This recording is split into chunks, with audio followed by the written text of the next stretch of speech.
હા, તલાટી મેડમ બોલો છો? હા બોલો. મેડમ મહિપતસિંહ ચૌહાણ વાત કરું છું ખેડાથી. હા બોલો. પેલા તમારા એક્સ આર્મીના જે પ્લોટ ફાળવણીની વાત છે એ બહુ દિવસથી અટકેલું છે, બેને પતાવી દો ને. તમે પણ નોટિસ આપો ને, એ લોકોને નોટિસ આપો કે બે આની અંદર ચુકાદો લાવવાનો છે. એક્સ આર્મી છે, બિચારો હેરાન થઈ રહ્યો છે. એટલે એક્સ આર્મીને યાર શા માટે આવું કરી રહ્યા છે, મને નવાઈ લાગે છે ગુજરાતમાં. હાજી નમસ્કાર સર. નમસ્કાર. વાઘેલા કુમાનસિંહ બનાસકાંઠા પાલનપુરથી બોલું સાહેબ. બોલો કુમાનસિંહ, બોલો બોલો. સાહેબ હું એક્સ આર્મી છું જી.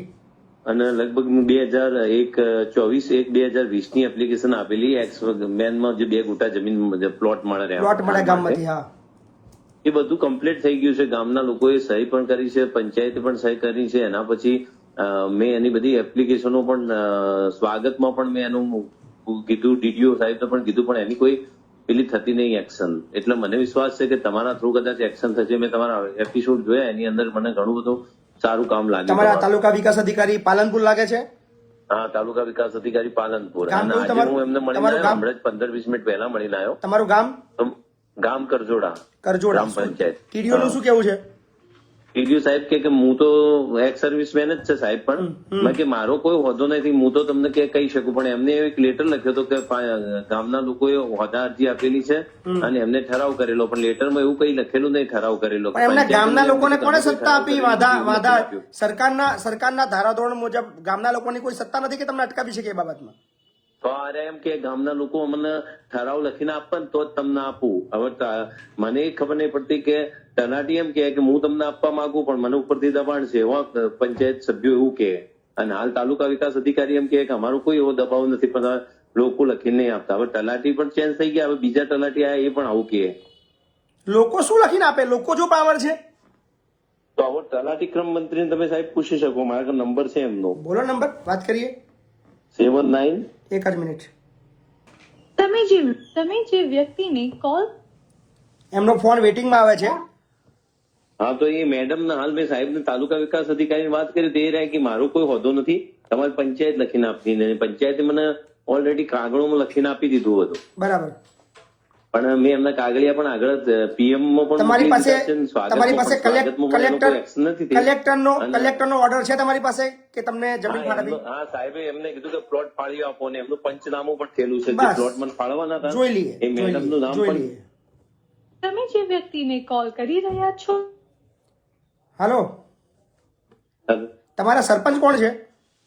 સરપંચ તો સાહેબ માજી રાણા પ્રતાપભાઈ કરીને છે. અત્યારે ચાલુ છે કે વહીવટદાર છે એ ગામમાં? ચાલુ જ છે. એમનું શું કેવું છે? એ એમ કે હું તો ભાઈ તમને લખીને આપી દીધું, ફાળવા માટે પણ તૈયાર છું એમ કહી રહ્યા. એમનો કોઈ વાંધો નથી. એમને નહીં, એમને એમ તો સહી કરીને આપી દીધી સરપંચ અને બધી પંચાયત બોડીએ મને સહમતિ લેટર પણ આપી દીધો લખીને એમના હાથે કે અમે. તો પછી કામ તલાટીનું છે, તલાટીએ ફાળવવાનું આવે, લખવાનું, નોંધ પડવાની આવે. હવે તલાટી નોંધ કેમ નહીં પાડતી? હાલ મને તાલુકામાં ગયા તો એમના ક્લર્ક પણ એમ કે તમારે તલાટીનો પ્રોબ્લેમ છે. મને તલાટી એમ કે છે કે મને ઉપરથી દબાણ છે એવું કે. શેનું દબાણ? લાવો, લેખિતમાં લાવો કે દબાણ? શેનું દબાણ? ચાલુ રાખો. હેલો. હેલો. હા, તલાટી મેડમ બોલો છો? હા બોલો. મેડમ મહિપતસિંહ ચૌહાણ વાત કરું છું ખેડાથી. હા બોલો. પેલા તમારા એક્સ આર્મીના જે પ્લોટ ફાળવણીની વાત છે એ બહુ દિવસથી અટકેલું છે, બેને પતાવી દો ને. હા, મીટિંગ રાખી છે નેક્સ્ટ વીકમાં. બરાબર. સરપંચના વાતો છે નહીં, કલેક્ટર સાહેબનો હુકમ છે, બધું જ પતી ગયેલું છે, તો ભાઈ બેન અટકે છે ક્યાં? એક એક્સ આર્મીને આપણે તરત મદદ કરવાની આવે, આપણે ટાઈમ ના બગાડવાનો આવે એમાં બેન. હું તો મીટિંગ કરું, પણ મીટિંગમાં સભ્યોને ક્યાં જરૂર છે? સરપંચે બી લેખિત આપી દીધેલું છે. સરપંચે ઓલરેડી લેખિત આપી દીધેલું છે. કલેક્ટરનો ઓર્ડર છે, તો ક્યાં આપણે અટકવાનું ક્યાં રહ્યું છે? એ જ અટકવાનું એ જ છે કે સભ્યો એક્ઝેક્ટ પ્લોટના નક્કી કરીને આપતા નથી. લાસ્ટ વીક મીટિંગ મારી ભરેલી મીટિંગમાં કશો નિર્ણય ના આવ્યો. નેક્સ્ટ વીક પાછી મીટિંગ રાખીએ. એ તો મારો સભ્યો જ્યાં સુધી સહમતિ ના દર્શાવે બહુમતીથી, તો સુધી હું કઈ રીતે ઠરાવ લખી શકું? એમ નહીં. સભ્ય સહમતિ નથી આપતા તો સભ્ય વિરોધમાં છે એવું ખરું? સભ્યો બધા વિરોધમાં છે એવું કશું છે આપણા પાસે?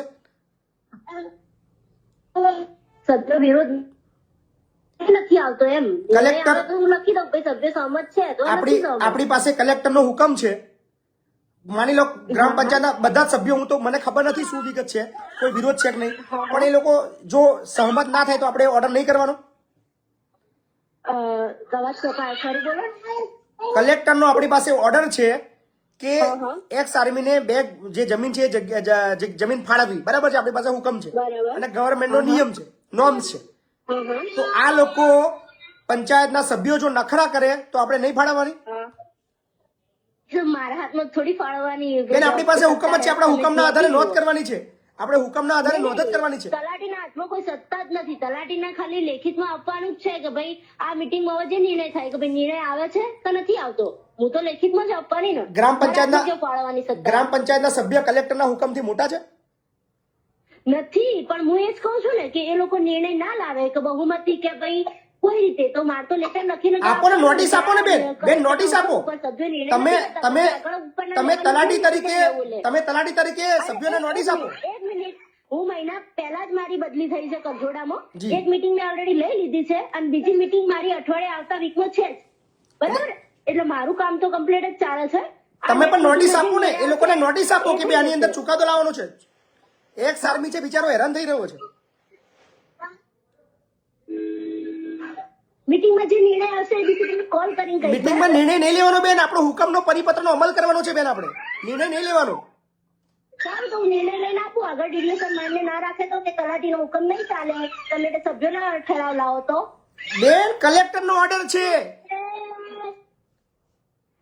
કલેક્ટરનો ઓર્ડર ખબર છે તમને? કલેક્ટરનો ઓર્ડર તમે મને કલેક્ટરનો તમને order પૂછવાનું નહીં કીધું, કલેક્ટરે તમને પૂછવાનું નહીં કીધું, ગ્રામ પંચાયતના સભ્યને પૂછીને એ હા પડે તો આપે એવું નહીં કીધું તમને. મારો સાંભળો, મારો અહીંયા વોટ્સઅપ નંબર છે, તમે મને વોટ્સઅપ કરો, બરાબર? ના ના વોટ્સએપ નહીં બેન, આપણે ફોન પર વાત થઈ રહી છે, વાત કરો ને ફોન પર, શું વાંધો છે? અવાજ clear નહીં આવતો. અને કમ્પ્લેટ ક્લિયર સંભળાય છે. કલેક્ટરનો હુકમ હું આગળ જોઈ લઈશ. તમને કલેક્ટરનો હુકમ આપ્યો છે? આમાં કલેક્ટરનો હુકમ આવ્યો નહીં હજી. નહીં આપ્યો? હાલો હાલો, હેલો.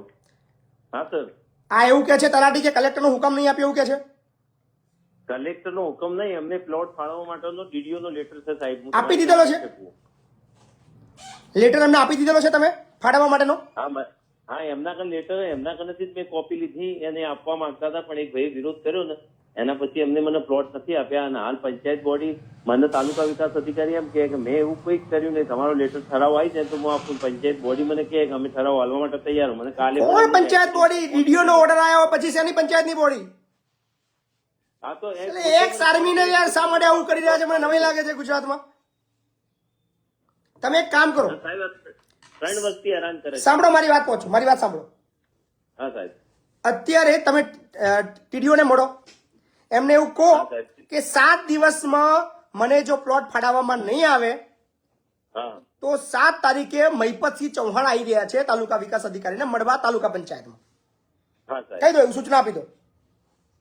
તાલુકા પંચાયતના ટીડીઓ, પાલનપુર ટીડીઓ ને માલમ થાય કે 7 તારીખ સુધીની અંદર આ જે એક્સ આર્મીની જે પ્રક્રિયા છે, કામગીરી જે અટકેલી છે, આપવાનું હોય તો હા, ના આપવાનું હોય તો રિજેક્ટ કરીને ઓર્ડર કરીને મેટર ક્લોઝ કરે. અન્યથા મહિપતસિંહ ચૌહાણ 7 તારીખે 7મી ડિસેમ્બરે પાલનપુર તાલુકા પંચાયતની અંદર આ બાબતની કામગીરી નો પૂછવા માટે અને જવાબ લેવા માટે રૂબરૂ આવશે. 5 તારીખે 7 તારીખ 7 ડિસેમ્બર 7 ડિસેમ્બર આપી દો, એમને કહી દો. હા તો હું મળી લઉં હાલ. 7 તારીખ પછી જવાબ આપવો પડશે. તલાટી બી નહીં ભાગી શકે જવાબમાંથી, ટીડીઓ પણ નહીં ભાગી શકે, અને જે બી લોકો છે એ બાબતની અંદર જવાબ આપવામાંથી બચી નહીં શકે. જવાબ આપવો પડશે અને ગુજરાત જવાબ માંગશે. સવાલ અહીંયા એક્સ આર્મીનો છે. સાહેબ જી થેન્ક યુ સાહેબ, હું જઉં છું હમણાં. જી, પહોંચો. અને એમ કહીશ કે 7 ડિસેમ્બર સાહેબ અહીંયા આવશે. કહી દેજો 7 તારીખે મહિપતસિંહ આવશે આની ઉઘરાણી કરવા, આ કામની ઉઘરાણી કરવા કહેજો. Okay sir, thank you sir.